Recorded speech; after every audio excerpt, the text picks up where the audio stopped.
You're a wonderful sight, those of you whom I can see. Qué hermosa vista que tengo desde aquí, todos aquellos que puedan ver. También estoy pensando acerca de todos aquellos que nos están viendo por televisión y por otros métodos en esta reunión del sacerdocio. Estamos reunidos como un poderoso cuerpo del sacerdocio, tanto aquí en el centro de conferencias como en otras localidades.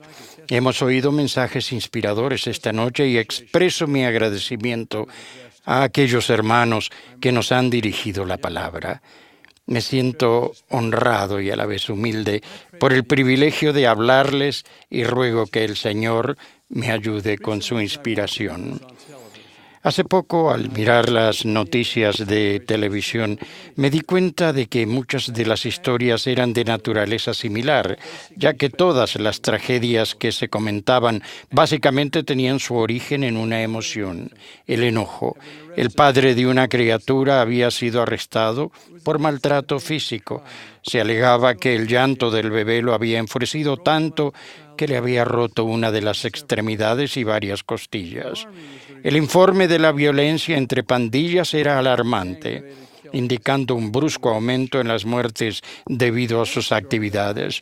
Otra noticia esa noche informaba que el esposo de una mujer, al encontrarla con otro hombre, le hizo un disparo de bala. Y por supuesto también hablaban acerca de guerras y conflictos alrededor del mundo. Pensé en las palabras del salmista: deja la ira y desecha el enojo. Hace muchos años, una joven pareja llamó a mi oficina preguntando si podían venir para que yo los aconsejara. Indicaron que habían sufrido una tragedia en su vida y que su matrimonio estaba en serio peligro. Concertamos una cita. Cuando entraron en mi oficina, la tensión entre el esposo y la esposa era evidente. Al principio me contaron su historia con lentitud. El esposo hablaba pausadamente y la esposa lloraba en silencio y participaba muy poco de la conversación. El joven había regresado de la misión y lo habían aceptado en una prestigiosa universidad del este de Estados Unidos. Es allí, en un barrio de la universidad, donde conoció a su futura esposa. Ella también era estudiante de la universidad. Después de un año de noviazgo, viajaron a Utah y se casaron en el templo de Salt Lake. Poco después volvieron al este a terminar sus estudios. Cuando se graduaron y regresaron a su estado natal, estaban esperando su primer hijo y el esposo tenía un empleo en la profesión que había elegido. La esposa dio a luz a un niño. La vida les sonreía. Cuando su hijo tenía unos 18 meses, decidieron tomarse unas vacaciones cortas para visitar a familiares que vivían a unos pocos cientos de kilómetros de distancia. Eso fue en una época en que los cinturones de seguridad y los asientos para bebés apenas si se conocían y mucho menos la obligación de usarlos. Los 3 miembros de la familia viajaban en el asiento delantero con el niño en el medio. En un momento del viaje, el matrimonio comenzó a discutir. Después de todos estos años, no recuerdo cuál fue la causa, pero sí recuerdo que la discusión se intensificó y se tornó tan acalorada que al final se hablaban a gritos. Como es comprensible, eso causó que el niño comenzara a llorar, lo cual, dijo el esposo, solo hizo que él se enfureciese más y, perdiendo totalmente el control, tomó un juguete que el niño había dejado en el asiento y lo lanzó en dirección a su esposa. No le pegó a su esposa, pero en cambio, el juguete golpeó a su hijo. Como resultado, le produjo una lesión cerebral y quedó discapacitado para el resto de su vida. Esta era una de las situaciones más trágicas que yo había conocido. Los aconsejé y los alenté. Hablamos sobre el compromiso y la responsabilidad, la aceptación y el perdón. Hablamos del afecto y respeto que debía volver a existir en su familia. leímos palabras de consuelo de las Escrituras y oramos juntos. Aunque no he sabido nada de ellos desde ese día tan lejano, estaban sonriendo a través de las lágrimas cuando salieron de mi oficina. Todos estos años he tenido la esperanza de que hayan decidido permanecer juntos, reconfortados y bendecidos por el Evangelio de Jesucristo. Pienso en ellos cada vez que leo las palabras: el enojo no resuelve nada ni edifica nada, pero puede destruirlo todo. Todos hemos sentido enojo. Puede que sea cuando las cosas no salen como queremos o una reacción a algo que se nos dijo. Tal vez lo sintamos cuando las personas no se comparten como queremos o cuando tenemos que esperar por algo más de lo que pensábamos. Quizás nos enojemos cuando los demás no pueden ver las cosas desde nuestro punto de vista. Parecerían existir innumerables posibles razones para enojarnos. Muchas veces nos molestamos por daños imaginarios o injusticias que concebimos. El presidente Heber J. Grant, séptimo presidente de la Iglesia, relató acerca de una ocasión cuando era un joven adulto en la que hizo un trabajo para un hombre que luego le había enviado un cheque por $500 con una carta disculpándose por no poder pagarle más. Después, el presidente Grant hizo otro trabajo para otro hombre que, según dijo, fue 10 veces más difícil, requirió 10 veces más labor y le llevó mucho más tiempo. Este segundo hombre le envió un cheque por $150. El joven Heber sintió que lo habían tratado injustamente. Primero se sintió insultado y luego furioso. Le contó la experiencia a un amigo mayor que él, quien le preguntó: ¿el hombre tuvo la intención de insultarte? El presidente Grant respondió: no, le dijo a mis amistades que me había pagado muy bien. A lo cual el amigo respondió: un hombre es un tonto si toma como insulto algo que no tuvo la intención de serlo. En Efesios capítulo 4, versículo 26 de la traducción de José Smith, el apóstol Pablo pregunta: ¿podéis airaros y no pecar? No se ponga el sol sobre vuestro enojo. Yo pregunto: ¿es posible sentir el Espíritu de nuestro Padre Celestial cuando estamos enojados? No conozco ninguna situación en que ese fuera el caso.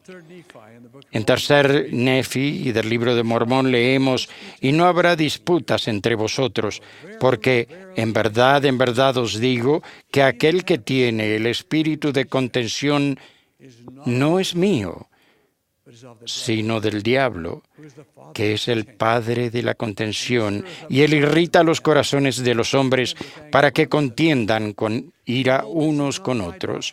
He aquí, esta no es mi doctrina, agitar con ira el corazón de los hombres el uno contra el otro. Antes bien, mi doctrina es esta, que se acaben tales cosas. Enojarse es ceder a la influencia de Satanás. Nadie puede hacernos enojar, es nuestra decisión. Si deseamos tener un buen espíritu en todo momento, debemos escoger no enojarnos. Y yo testifico que eso es posible. El enojo, la herramienta de Satanás, es destructiva de muchísimas formas.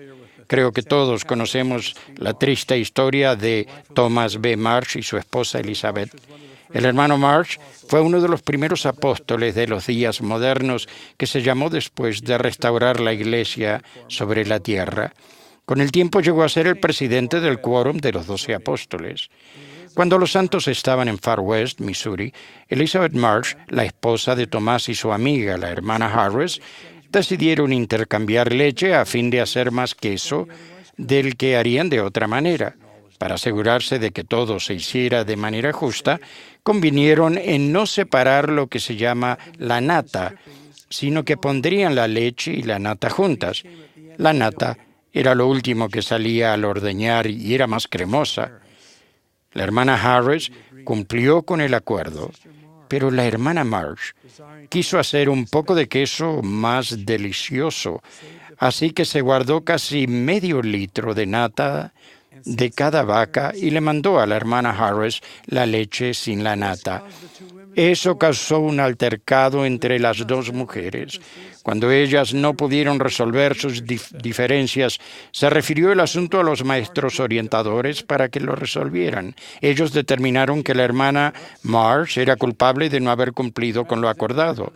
Ella y su esposo se molestaron por la decisión y el asunto se refirió al obispo para que se llevara a cabo un tribunal de la iglesia. La corte del obispo decidió que la hermana Marsh había hecho mal en guardarse la nata y se la encontró culpable de violar el acuerdo. Thomas Marsh apeló al Sumo Consejo y los hombres que lo formaban confirmaron la decisión del obispo. Entonces apeló a la primera presidencia de la iglesia. José Smith y sus consejeros consideraron el caso y confirmaron la decisión del Sumo Consejo. El elder Thomas B. Marsh, que apoyó a su esposa durante todo el proceso, se enojó más y más con cada decisión. De hecho, estaba tan enojado que fue ante un magistrado y declaró que los mormones eran antagonistas al estado de Missouri. Su declaración originó, o al menos fue un factor en ello, la cruel orden de exterminación del gobernador Lilburn Boggs, que causó que más de 15,000 santos fueran arrojados de sus casas y trajera como consecuencia todo el terrible sufrimiento y muerte que siguió. Todo eso ocurrió por un desacuerdo sobre el canje de la leche y la crema. Después de 19 años de resentimiento y pérdida, Thomas B. Marsh viajó al valle del lago Salado y pidió perdón a Brigham Young. El hermano Marsh también le escribió a Heber C. Kimball, primer consejero de la primera presidencia, acerca de la lección que había aprendido. El hermano Marsh dijo: el Señor se las arregló muy bien sin mí y no perdió nada cuando yo me alejé de las filas de la iglesia. Pero en cambio yo, ¿cuánto perdí? Riquezas, mayores riquezas, de las que todo este mundo y muchos planetas como estos podrían proporcionar. Acertadas son las palabras del poeta John Greenleaf Whittier. De todas las palabras habladas o escritas, son estas las más tristes. Podría haber sido. Mis hermanos, todos somos propensos a esos sentimientos que, si no los controlamos, pueden conducir al enojo. Sentimos desagrado, irritación y antagonismo. Y si así lo escogemos, perdemos el control y nos enojamos con los demás. Irónicamente, con frecuencia los demás son los miembros de nuestra familia, las personas a quienes más queremos. Hace ya muchos años leí el siguiente comunicado de AP que apareció en un periódico. Y cito: un hombre mayor reveló en el funeral de su hermano, con quien había compartido, desde que era joven, una pequeña cabina de un cuarto cerca de Canisteo, Nueva York, que después de una pelea habían dividido la habitación por la mitad con una línea de tiza, y ninguno de los dos la había cruzado ni se habían dirigido la palabra desde ese día, 62 años antes. Fin de la cita. Piensen en la consecuencia de ese enojo. ¡Qué tragedia! Ruego que tomemos una decisión consciente cada vez que sea necesario de no enojarnos y de no decir las cosas crueles e hirientes que estemos tentados a decir.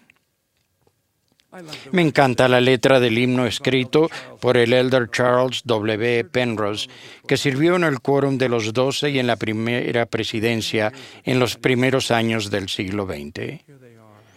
Y dice así: sé prudente, oh hermano, a tu alma gobernad, no matando sus anhelos, mas con juicio gobernad. Sé prudente, hay gran fuerza en la mente sin pasión. La pasión razón destruye, hace ciega la visión. Cada uno de nosotros es un poseedor del sacerdocio de Dios. El juramento y convenio del sacerdocio nos concierne a todos. Para aquellos que poseen el sacerdocio de Melquisedec, es una aseveración de la necesidad de ser fieles y obedientes a las leyes de Dios y de magnificar los llamamientos que se nos han dado. A los que poseen el sacerdocio arónico, es una declaración en cuanto a sus deberes y responsabilidades futuros, a fin de que se preparen aquí y ahora. El Señor estableció este juramento y convenio en estas palabras: porque quienes son fieles hasta obtener estos dos sacerdocios, de los cuales he hablado, y magnifican su llamamiento, son santificados por el Espíritu para la renovación de sus cuerpos. Llegan a ser los hijos de Moisés y de Aarón, y la descendencia de Abraham, y la iglesia y reino, y los elegidos de Dios. Y también todos los que reciben este sacerdocio, a mí me reciben, dice el Señor, porque el que recibe a mis siervos, me recibe a mí. Y el que me recibe a mí, recibe a mi Padre. Y el que recibe a mi Padre, recibe el reino de mi Padre. Por tanto, todo lo que mi Padre tiene, le será dado. Hermanos, nos esperan grandes promesas si somos leales y fieles al juramento y convenio de este preciado sacerdocio que poseemos. Que seamos hijos dignos de nuestro Padre Celestial, que siempre seamos un buen ejemplo en nuestro hogar y fieles en guardar todos los mandamientos. Que no sintamos hostilidad hacia ningún hombre, sino más bien que seamos pacificadores, siempre recordando la admonición del Salvador. En esto conocerán todos que sois mis discípulos, si tenéis amor los unos por los otros. Este es mi ruego. Al concluir esta gran reunión del sacerdocio, y es también mi humilde y sincera oración, porque yo les amo, hermanos, con todo mi corazón y mi alma, y yo ruego a mi Padre Celestial que les dé las bendiciones a cada uno de ustedes en sus vidas, en sus hogares, en sus corazones, en sus almas, en el nombre de Jesucristo. Amén.